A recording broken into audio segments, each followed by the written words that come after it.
गणेश चतुर्थी व्रत प्रत्येक मास के कृष्ण पक्ष की चतुर्थी को किया जाता है, परंतु वैशाख मास के कृष्ण पक्ष की चतुर्थी को किया जाने वाला व्रत वैशाख संकष्टी गणेश चतुर्थी व्रत होता है। भविष्य पुराण में भी कहा गया है कि जब मन संकटों से घिरा हुआ लगे तब गणेश चतुर्थी का व्रत करें। इस व्रत से समस्त कष्ट दूर होते हैं और धर्म, अर्थ, मोक्ष, विद्या, धन व आरोग्य की प्राप्ति होती है।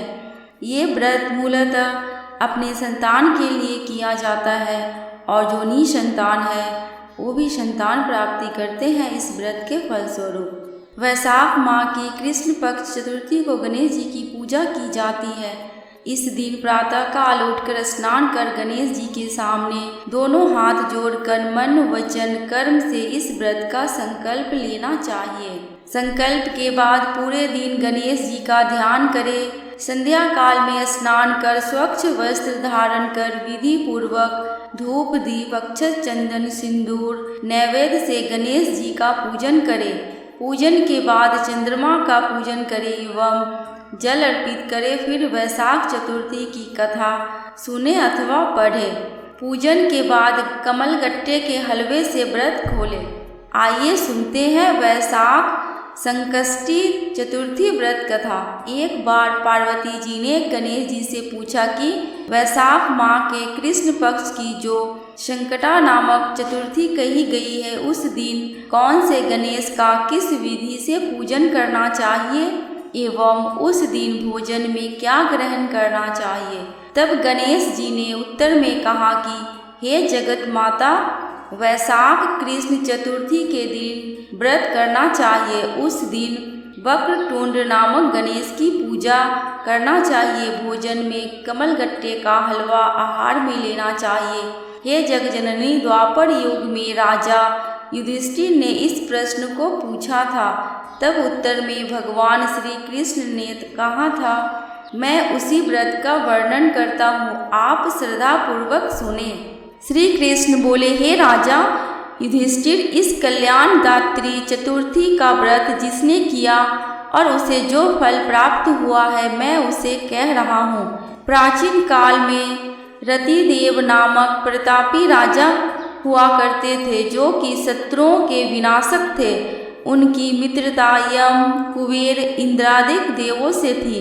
उन्हीं के राज्य में धर्मकेतु नामक एक ब्राह्मण रहता था। उनकी दो स्त्रियां थीं, एक का नाम सुशीला और दूसरी का नाम चंचला था। सुशीला नित्य ही कोई न कोई व्रत किया करती थी, फलतः उसका शरीर बहुत दुर्बल हो गया था और इसके विपरीत चंचला कभी भी कोई व्रत उपवास नहीं करती थी, अपितु भर पेट भोजन करती थी।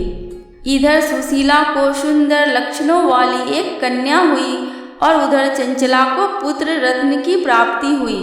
यह देखकर चंचला बार बार सुशीला को ताना देने लगी, अरे सुशीला, तूने तो इतना व्रत उपवास करके शरीर को जर्जर बना डाला, फिर भी एक कन्या को जन्म दिया। मुझे देख, मैं कभी व्रत के चक्कर में न पड़कर हुष्ट पुष्ट हूँ और वैसे ही बालक को जन्म दिया। अपनी सौत का व्यंग सुशीला के हृदय में चुभने लगा। वह विधिवत गणेश जी की उपासना करने लगी। जब सुशीला ने भक्ति भाव से संकटनाशक गणेश चतुर्थी का व्रत किया तो रात्रि में गणेश जी ने उसे दर्शन दिए। गणेश जी ने कहा कि हे सुशीला, तेरी साधना से हम अत्यधिक संतुष्ट हैं। मैं तुम्हें वरदान दे रहा हूँ कि तेरी कन्या के मुख से निरंतर मोती और मूंगा प्रभावित होते रहेंगे। हे कल्याणी, इससे तुझे सदा प्रसन्नता रहेगी। हे सुशीला, तुझे वेद शास्त्र वेत्ता एक पुत्र भी उत्पन्न होगा। इस प्रकार का वरदान देकर गणेश जी अंतर्ध्यान हो गए। वरदान प्राप्ति के बाद से ही उस कन्या के मुख से सदैव मोती और मूंगा झरने लगे। कुछ दिनों के बाद सुशीला को एक सुंदर पुत्र उत्पन्न हुआ। कालांतर में उनके पति धर्मकेतु का स्वर्गवास हो गया। उनकी मृत्यु के बाद चंचला घर का सारा धन लेकर दूसरे घर में जाकर रहने लगी। परंतु सुशीला पति गृह में रहकर ही पुत्र और पुत्री का पालन पोषण करने लगी। चंचला हाथ जोड़कर कहने लगी, हे बहन सुशीला, मैं बहुत ही पापीन हूँ और दुष्टा हूँ, आप मेरे अपराधों को क्षमा कीजिए। इसके बाद चंचला ने भी उस कष्ट निवारक, पुण्यदायक, संकट नाशक गणेश जी के व्रत को करने लगी।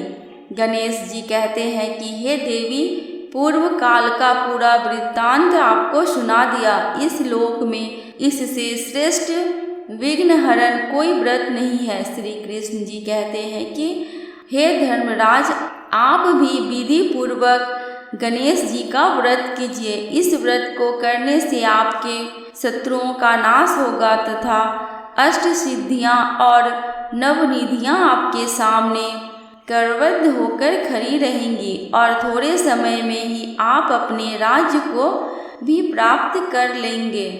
दोस्तों, कमेंट बॉक्स में श्री गणेशाय नमः लिखना बिल्कुल भी ना भूलें। और आपको मेरी वीडियो कैसी लगी प्लीज़ कमेंट करके हमें ज़रूर बताना, और थोड़ी सी भी अच्छी लगी हो तो प्लीज़ लाइक एंड शेयर कर देना। अंत तक वीडियो में बने रहने के लिए आपका दिल से बहुत बहुत शुक्रिया।